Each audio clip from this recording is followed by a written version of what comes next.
Podcast. Video essay. Position 3. Dispossessions. Johannes Binotto. Galibert-Laîné. Kevin Billy. Production by Film Explorer.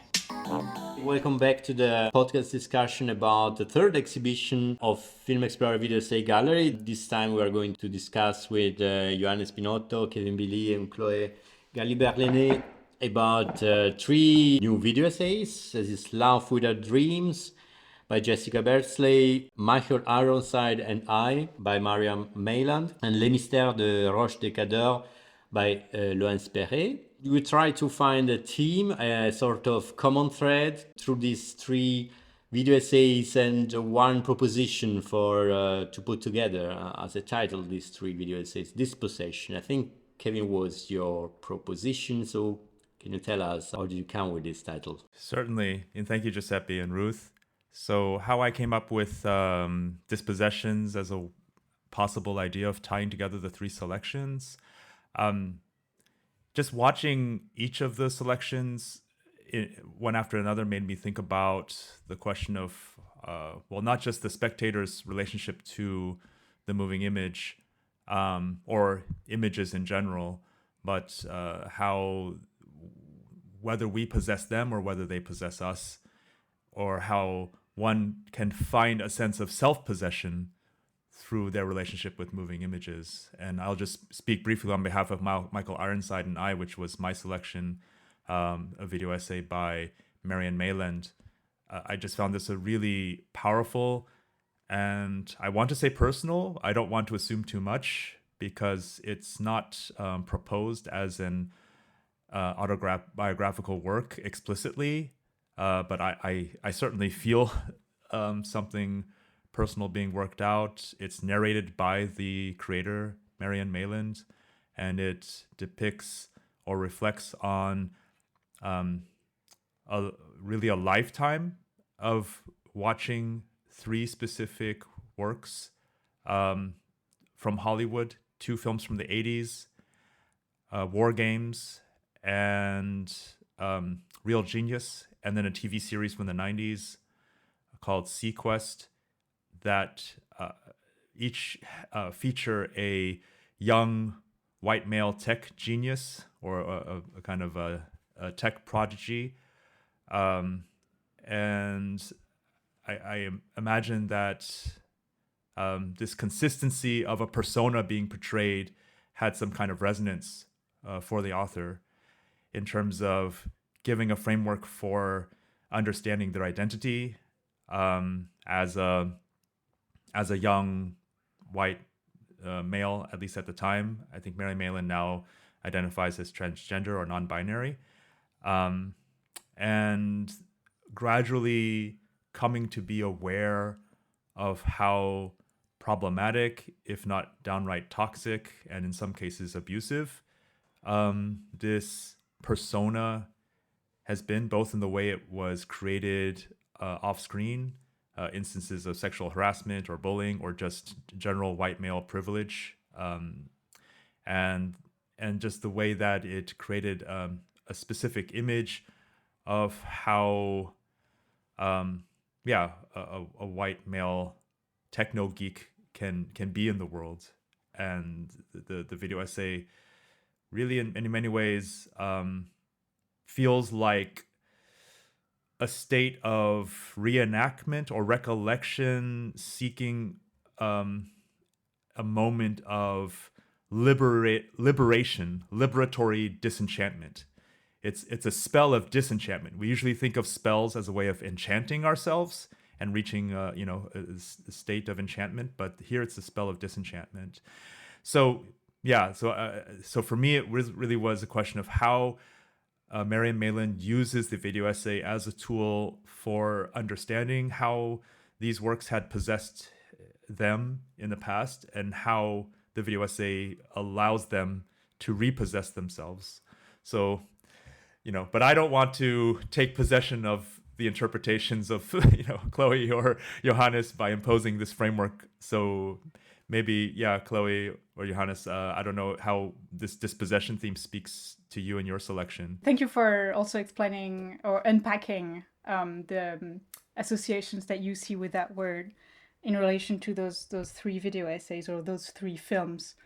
I think just listening to you now, one term that came to me that I think you use in your introduction text, Kevin, to the video that you picked was the term dissociation. And I guess I was thinking about this as maybe a counterpart to this idea of possession or dispossession, is whether or not you are, I don't know. I guess I'm seeing this thread, and I'm not sure how clearly I can explain it right now, but I'm going to try. This common thread of between the three videos of this theme of exploring experiences of identification and disidentification, either with oneself or with images projecting onto a screen. And, I see that in the video that I picked, which was Jessica Bardsley's Lives Without Dreams, in the exploration of the state of sleeplessness, which in many ways can be described as a state where you have a relationship to your body that is not quite an experience of being related to what your body is doing, because your mind is tired and needs to sleep and your body is restless. And she describes this experience, I think, very aptly and in a way that's very sensible and sensitive in the film. But I think also rewatching the video that you picked, Kevin, that you were just talking about, I get this feeling of being disassociated. I picked that word. I'm not sure how it works in English. So disassociated from oneself in the flatness of the voice. I think the fact that those very intense and very affected experiences are described in a way that is really almost robotic, very monotonous, and very, very flat. Which I think, also gives me this impression of, okay, this person is talking about experiences without letting these experiences affect them at the moment when they're speaking, for whatever reason that can be explored. And then, of course, I think it's also a very important theme in the film that you picked, Johannes. It's very in terms of the thematic of the film, with this experiment with the cinema as a therapeutic device, and this idea that a person who was traumatized by violence could be reassociated with oneself through the spectacle of what happened to her on screen. And what I thought was interesting, again, listening to you just now, Kevin, and thinking about this theme or this idea of dissociation, is how it can be understood as this psychic mechanism that I think is somehow at play in the three works, but then also as an editing or almost a videographic method, right? In terms of unsyncing audio and images, or in the editing of the video you picked, Kevin, presenting the places, the spaces, without the human bodies that inhabited them, and also how that works as a mechanism of dissociating. And I think in Mystère des roches Kador, the film that Johannes picked, the fact that you see the scene twice, right? You see when it originally happens, and then a remake of that scene, and even a third time when it's presented onto a screen. So again, this idea of separating one experience from its reenactment somehow. So I guess, maybe this theme of dissociation, both as a state of mind and as an editing method, somehow struck me as a red line through the selection that I think maybe connects to this idea of dispossession. I mean, I guess it probably speaks to how closely mentally we three are seem to be associated to each other. But I find it really fascinating how both of you pick up on things that also I was so struck by when watching your films, and kind of like adding to the notion of dispossession and disassociation. I was also just like, in watching your picks, I was very struck with the question of absence, of that we're talking about something, we try to capture something that cannot be captured, that isn't there. And exactly as you say, Chloe, that this is both like a theoretical concept, and it actually also links, I mean, I think my pick perhaps is the least obvious one in that regard, but of course it links to something that is like just on the story level at the heart of also of Mystère des roches de Kador, namely the question of trauma. And I mean, to take the word trauma literally as kind of like a wound, a gap, as something that is missing. And of course, there's much of like theoretical psychoanalytical literature exactly on that trauma is something that cannot be filled, that cannot be made kind of like just present, but that it is closely tied to an experience of absence, of something that cannot be fully grasped.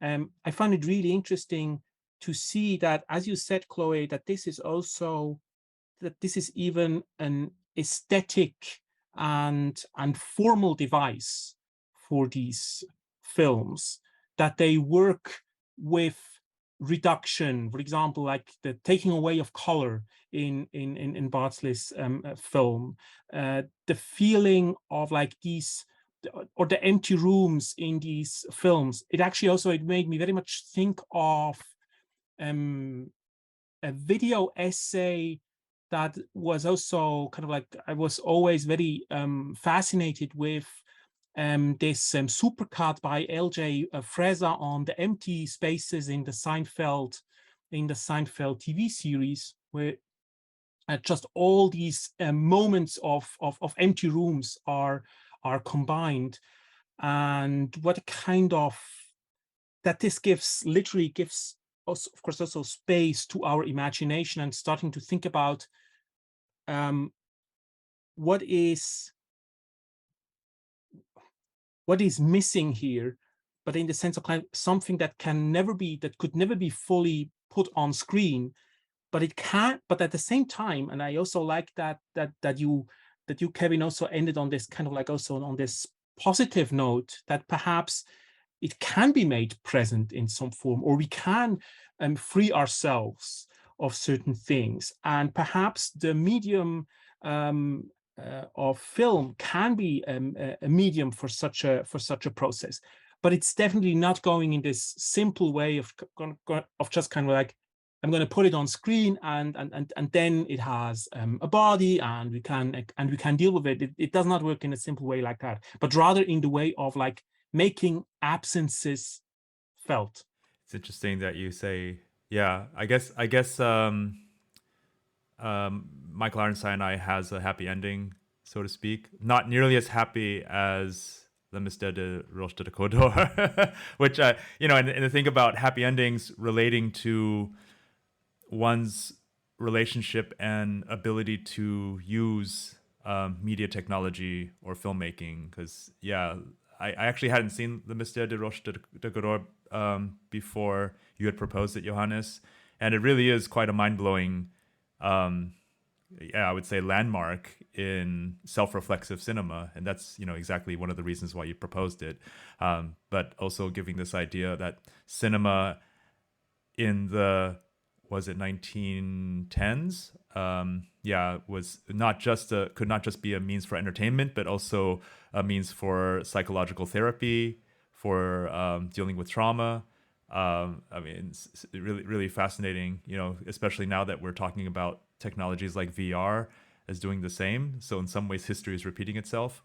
And by making use of that kind of techno-optimist or techno-solutionist application to cinema, we arrive at this happy ending with, this trauma is like resolved and the bad guy is apprehended.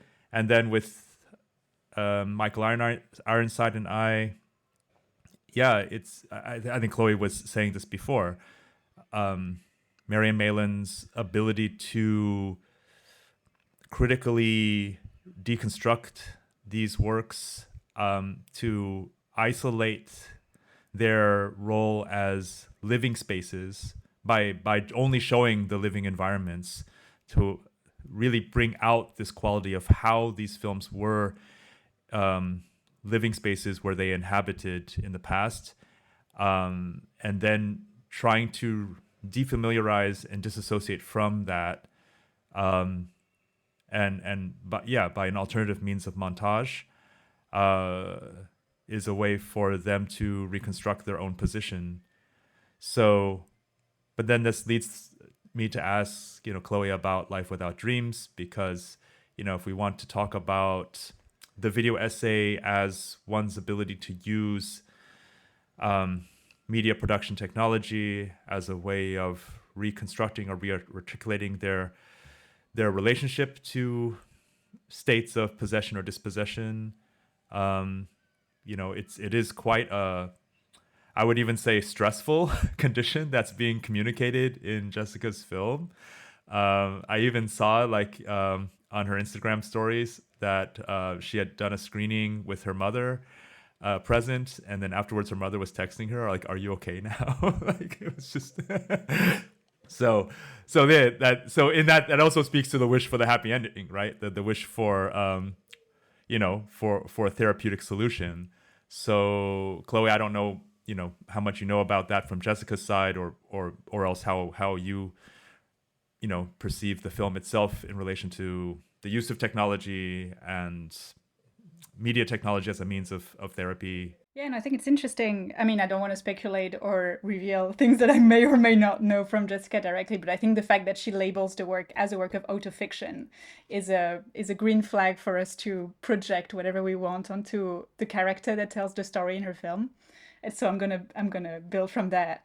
But I think it's interesting that, I mean, I would agree that it doesn't have an happy ending, but it does make you wonder what an happy ending would be for that film.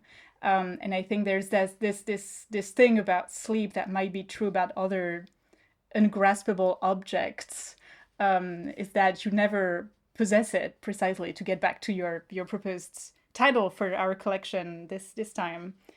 You might encounter it perchance one night and the following night and the night after, but there's no promise that you will have it on the fourth night after that.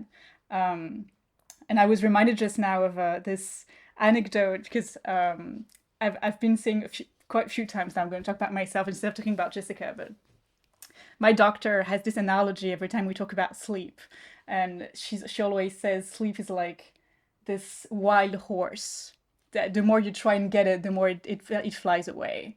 And I find it so ironic that she would use such a non-urban analogy that I cannot relate with in any way. But I do also find it interesting that the analogy would pass through animal, like non-human bodies, given the importance of animals in Jessica's film as well, that she's documenting so much of nightlife of different animals, bats and owls.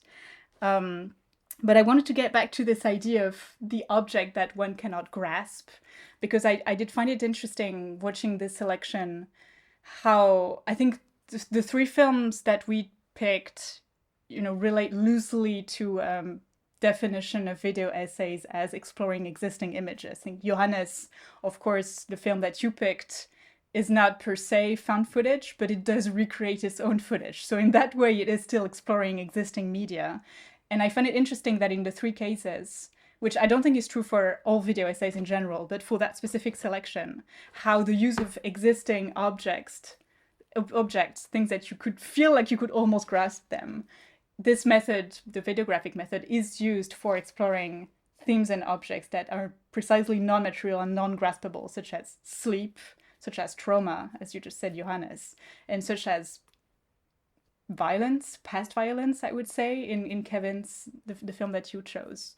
And I think this idea of exploring immaterial psychic objects via the means of concrete images that you can almost have in your hands might be a way of maybe reassuring oneself that we can actually talk about these objects because we have some things to work with or to work from.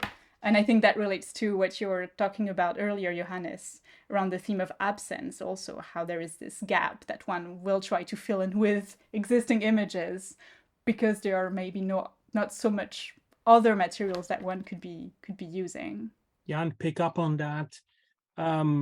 It also made me think, of course, that it's interesting, these three videos also precisely under the header of kind of like exemplary video essays, because I think they also in their dealing with absences, I think they're they contain a very interesting lesson about video essays. You, Kevin, you also mentioned how Michael Ironside and I sort of kind of like also analyzes and deconstructs these films that footage is used from.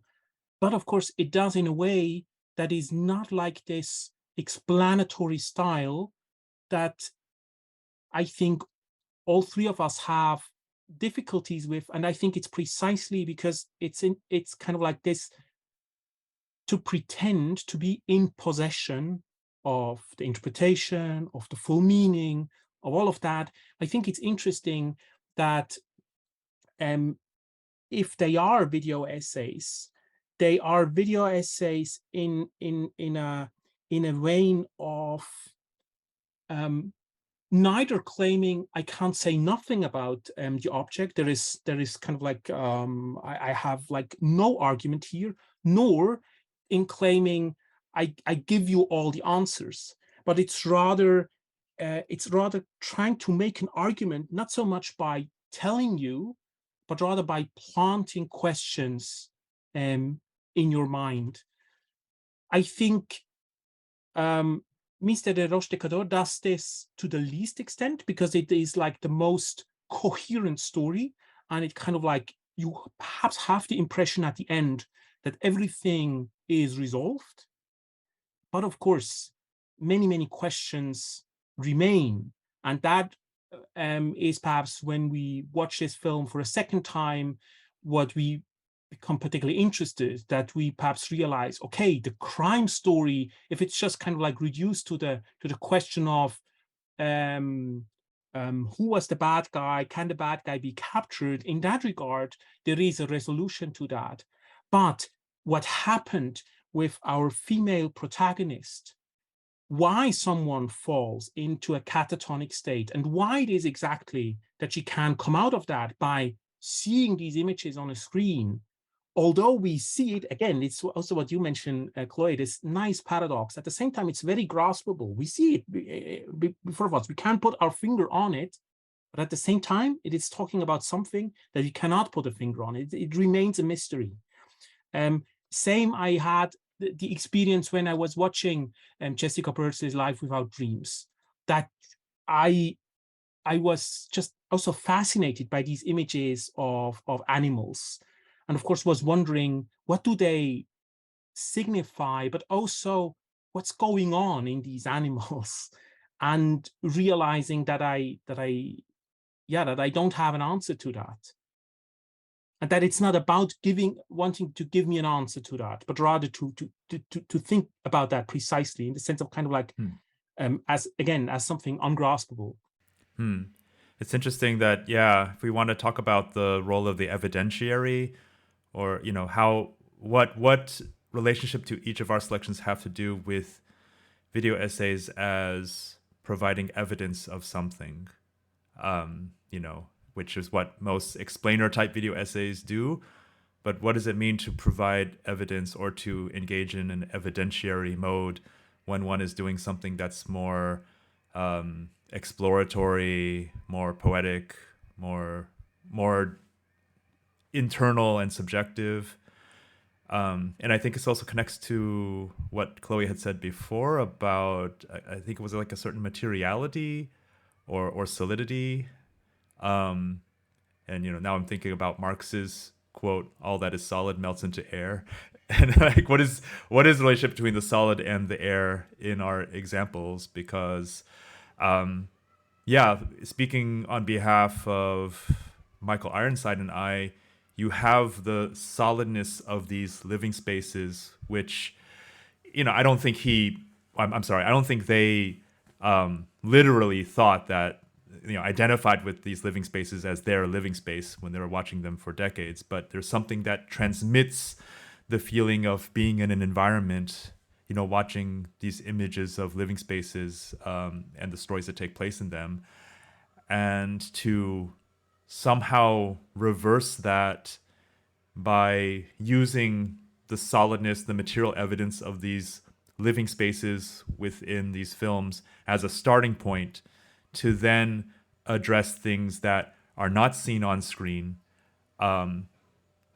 So their voiceover provides the evidence of toxicity that's embedded in these images. So in that way, like their voice becomes the solidness, the providing of an evidence that is a counter evidence to the images. But yeah, I really like to hear what both of you have to say about each of your selections. But with Chloe and with Life Without Dreams, it's fascinating because I think partly because it's shot in black and white, that already creates this sort of destabilization of the solidness. It becomes less solid, less concrete. Like these images of the people sleeping in the subways, which you wrote about really beautifully in your introduction. If they were, playing as they were originally found, I'm imagining they were probably things that were like put on Twitter or YouTube or, and it's like one of those things like, oh my God, someone's falling asleep in the subway. But the way that she presents them, it becomes somehow somewhat dematerialized or dissolved or softened in a way. And what is the effect of that? So yeah, I'd love to hear you talk about these things. Yeah, I was thinking perhaps that's a bit of, it's a loose interpretation of this question of solidness or air, but I think I can translate it into something that I was thinking about also listening to you just now, thinking about solid versus not solid, or the air texture also in terms of how that might relate to spoken word versus written word, and inscribing words onto images. I'm also thinking about those diagrams that appear on the image in the film you picked, Kevin, which is not written word, it's written image, so to speak. And I remember reading Johannes' text introduction of the film that you picked, in which you insisted on this idea of the importance of the written word in the Mystère des roches Kador, because of all of the letters that the characters are constantly sending to one another. And having just rewatched the film after reading your introduction essay, it was really, really striking indeed how you have the intro titles that give you some basic written element for understanding the story, and then you have these massive letters that last forever that actually give you a lot more verbal content that you need to understand the story.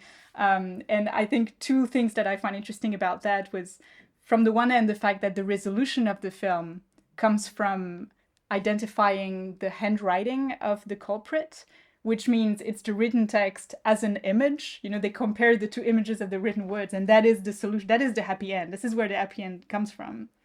But then there was also, because I was reminded of a text by Raymond Bellour about this film and his writings about hypnosis and cinema and psychoanalysis. And he comments on something that I hadn't been thinking about watching the film, but I think is really important, is how he contextualizes the film, because it was made in 1913. So obviously the psychoanalysis and the writings of Freud were already pretty widely circulated and discussed. But as Bellour interprets it, says, well, yes, but there's one missing element, which is the spoken word. It's like the resolution of trauma in the film is from the image only, whereas in psychoanalysis, the fact of talking and listening is at the core of the method. And so there's this removal, or this absence, if you want to say that, or dissociation between the spoken word and the resolution of the trauma, that I think is really interesting that Bellour picked on in this text.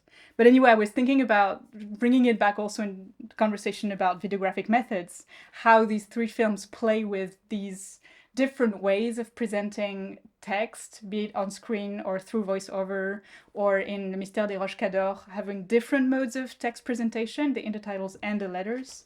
And in Bardsley's film, you have this on-screen text that has a very peculiar typography, is that the word? Way of spelling the letters, that I think also work as a way of inscribing the text as image onto the appropriated footage. And Kevin, in the film you picked, those diagrams that I honestly couldn't quite decide what I was supposed to make out of them, but to me acted as a sort of extra layer, replacing the living bodies that had been disappeared from those cinematic spaces. But I don't know if any of you wanted to comment on either your selection or the others in relation to this question of the solid text versus the air of the spoken word. All these films make you ask yourself, and again, I think that's also a crucial question for like videographic criticism, what's the position, what's the space where someone is speaking from, where this film is kind of like made from. And as you said, Kevin, to start out with these spaces, with these rooms that you somehow inhabit, but they also try to break out of them. And also listening to you now and also asking myself this about, okay, also what does this tell us about, or what kind of like questions does this rise in regard to videographic criticism? I was also very taken with a quote that you, Chloe, used by Yasmin Pateya on the right to defenselessness, so that we have a right to, that we need these moments. And again, of course, sleep would be such a state of kind of like where we are helpless, but what must be provided in order that we can have that must be a safe space. And that is something that I'm being more and more interested in, that I realize making yourself vulnerable, or also what I mentioned earlier, making a video essay that does not pretend to be in possession of the interpretation. Although we might want to strive for that, we have to be aware that this is only possible out of a feeling of a certain safety. And that is also something that I found striking in your picks. Bardsley's film, if it is an autofiction, and if it is talking also about one's own sleeplessness, it's nonetheless, you're only able to make such a film out of a certain state of safety. And same with like how the vulnerability in Michael Ironside and I. And that is something that I find kind of like really, really interesting. How can we provide these states of trust and of feeling safe in order precisely not to make an even more forceful argument, but on the contrary, to be able to make a weaker argument, to make a more vulnerable argument, to make a more fragile film and not a stronger film. Yeah, especially given that all three of our selections are dealing with states of vulnerability and trauma, and how, at the same time, I go back to this question of what is the role of evidence, which I think of as a strong word, right? And evidence gives strength to whatever it is supporting. But I feel like each of our works in some ways challenges or complicates the question of evidence in itself. You know, like, I mean, there are many examples in your selection, Johannes, but I'm thinking about how to create this visual material that then unlocks the woman from her catatonic state. You have to do this reenactment. So it's creating it's not I wouldn't call it a documentary. It's a reenactment, maybe one of the first reenactments in cinema history, which is already creating, for me, a conscious distance between, you know, this. We can never get back to the original act. We can only reperform it or reenact it or revisit it, and it's already creating a layer of distance from this direct, quote unquote, real evidence that we could show, because all he's doing is performing it from his own, you know, subjective experience of being shot. With Life Without Dreams, it's like, are these really, you know, what Jessica's dreams look like? You know, it's like, and what is it like to try to, access that state when you just aren't really in control of the images and experiences that surround you? So, but maybe thinking about this question of one's relationship to, vulnerability on the one hand and evidentiary media practices on the other. I mean, I think this is something that's quite strong in each of our works. And we haven't really taken the opportunity to talk about our own works. I don't know if that's really what these conversations are for, but I think there is something about our selections and the way we've talked about them that really makes me think about all of our works, specific examples. And I don't know if you would want to talk about your own relationship to, media, practices of viewing, Johannes, your own videographic practices. Maybe to make it more precise, like these works or your selection, how does that does it inform your own approach to making video essays and videographic criticism? Yeah, I really do think. I mean, it's something that I also try to talk a lot about, also with students, and also the question that I became aware of, that I sort of kind of like I started making video essays at a moment when I was already kind of like, I already proved my credentials as a film scholar. And I often think about that. What does it mean if you have to prove something in the video essay? And what does it mean if you can make a video essay from the position that you don't have to prove something, but rather you can explore something, or you can explore your own vulnerability? And as much as perhaps I am tempted kind of like to look down on like explanatory mode video essays, I must of course be aware, okay, it's also really a question of in what kind of environment is this happening? What is the goal also they should achieve with those video essays?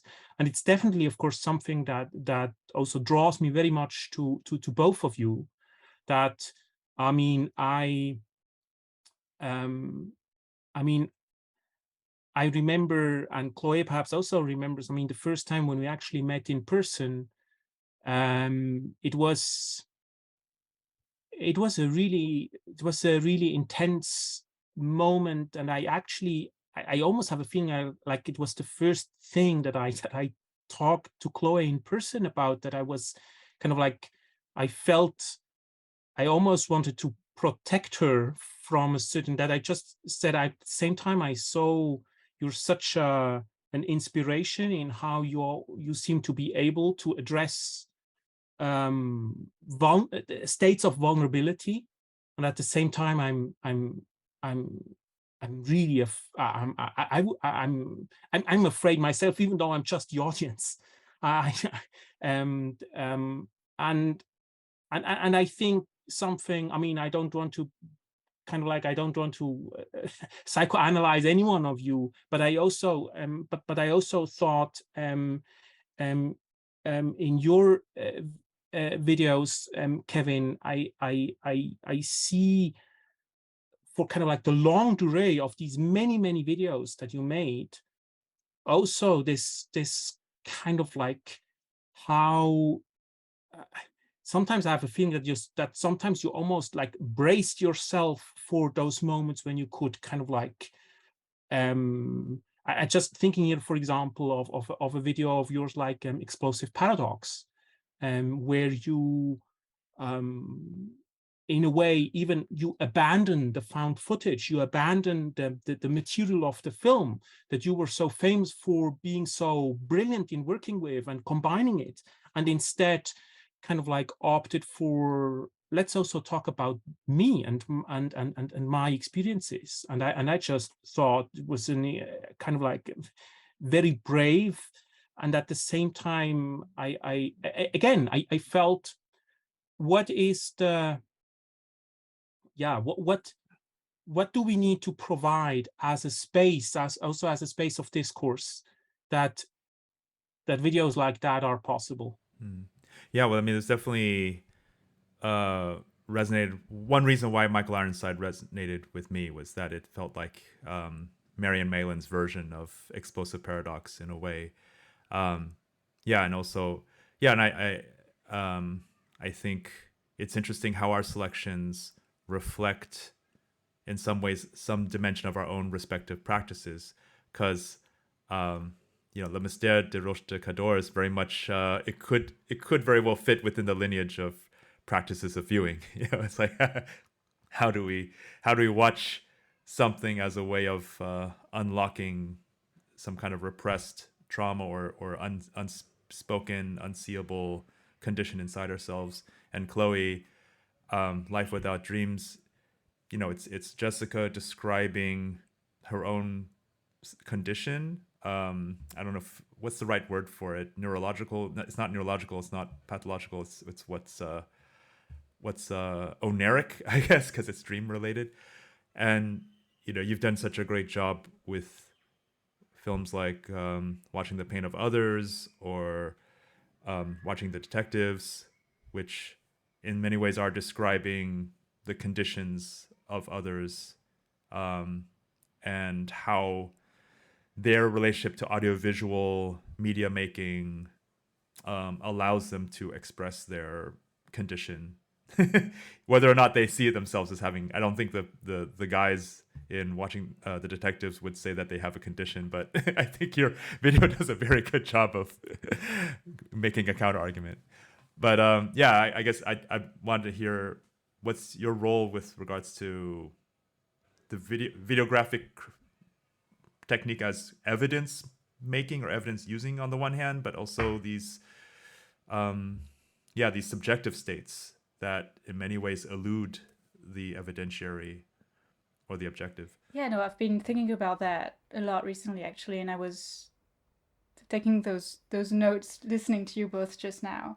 And that's also, I wanted to come back full circle to talk about the 3 films that we selected, but also to go back to this theme that I think Johannes brought up, this question of the conditions for being vulnerable, with this idea of the right of defenselessness, but the fact that, of course, one requires a context for being able to claim that right, which is very much the reason why the artist that I quote in my text brought up or forged that expression, because she's an artist who was organizing these performances or community events where people, mostly women, would gather in public spaces to sleep, to nap.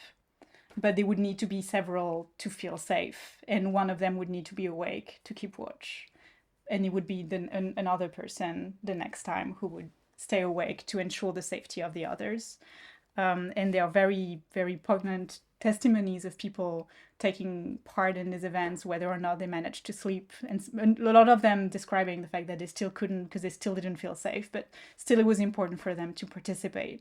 And that really, I think it's a really fantastic, whatever documentation exists of those performances that I didn't take part in. They were organized all over India and neighboring countries, I think. But just the documents that exist of these performances, I think, are a fantastic exploration of the inequalities that relate to sleep and to the sense of safety. But I wanted to get back to this question of the conditions, not really thinking about safety as a privilege, but really the condition for being vulnerable. Because I do think that it relates to the theme of evidence. Because I've been thinking about this in moments recently where I was feeling, for personal reasons, not safe at all for long periods of time. And part of me would feel, as a maker, as a writer, as an artist, whatever, I would need to document that. I need to produce the evidence of that, because it is interesting. I can realize how interesting it is, despite the fact that it's also horrible to experience. But the truth is, when I'm in those states, I'm not going to be making art, I'm not going to be making these evidence. I'm not going to be making these documents. I'm going to be under a blanket at 4 a.m. watching, reality TV, eating ice cream. And whatever documents could exist of those states, I'm not going to be able to produce. Maybe other people do. They produce fantastic art when they're at the bottom of whatever they're struggling with. I don't. So whatever evidence or documentation I can make is going to be retrospective. And I think that's interesting because, I just started realizing how this is present in the 3 films that we selected, how the retrospectiveness of the story becomes the condition for addressing what happened and producing a discourse about it, and also producing, sharing, conditions for sharing and for conversation, I think, is very present in the narration of the film that you picked, Kevin. It's obviously present in the form of the reenactment in Le Mystère des Roches Kador. And though it is less explicitly present in Life Without Dreams, I would argue that this is not a film that you make when you haven't slept for months. I think you need to rest and then you make a great film like this one. And so I think this idea of retrospection or retrospectiveness, or the after, the post condition, to be able to address the condition, is maybe one way to think about the conditions for vulnerability that, at least for me, is quite, it relieves me from my guilt of not being able to produce those evidence of what I'm going through at the moment when I'm going through it. And I think it relates to also, videographic criticism as a method, because what you do when you work with existing images is that you look at the past. It can be yesterday, it can be a century ago, but you're looking at things that were documented in the past. And I think this is part of the reasons why I'm engaged with that practice, is also because it allows for this time for reflection and just getting better and having a more quiet head and body to reflect about what happened. I mean, I absolutely love that, because strangely enough, there is a sentence, there is something I still so vividly remember, and actually I constantly think about that. I just was so struck when I first read that. It's in a text by Truffaut about Hitchcock, and it's this really crazy idea that Truffaut says Vertigo is a film of someone who recovered. And I just thought, whoa, that is weird. And I don't want to kind of like continue with this kind of like fetishization of Vertigo, but rather, if you know the film and you know how sick of a film this is, I just thought, how do you come up with a sentence like that? But the longer I think about it, the more it makes sense to me that you actually cannot make such a horrible film when you're actually in that state. And of course, also now picking up on this kind of like the retrospection, of course, also ties in perfectly with that. It's always post, it's always after the fact. This is now what you just said, Chloe. I mean, it's really, I really think it cuts to the heart of, again, also that is perhaps one of the explanations, why it is possible to make video essays, why one can try to make video essays that are in a state of vulnerability, that at least the material that we're working with is after the fact, that we can go back to. It's also something I realize, there's really a temporal aspect to that I also realize myself. I'm much more at ease to work with older material than newer material. And I think it's precisely because of that, because I have a feeling of like, I cannot go that much into a mode of experimentation and vulnerability if it's too recent. I also realize that I keep thinking about, like, even though I'm totally aware that the filmmaker I'm working on, I mean, they would not pay attention to my video essay. They would not know that. But still, it makes a difference knowing if the person is still alive. And yeah, I guess that's good for your selection, right? You can do whatever you want with Léonce Perret. And if the role of retrospection and postness is so important, then maybe we should retitle this selection, instead of dispossessions, it's dispost sessions. Okay, you can kick me out. And that will either be the last word on this podcast, unless you have any better things to contribute. Okay, so till next time, thanks to all of us. Podcast. Video essay production by Film Explorer.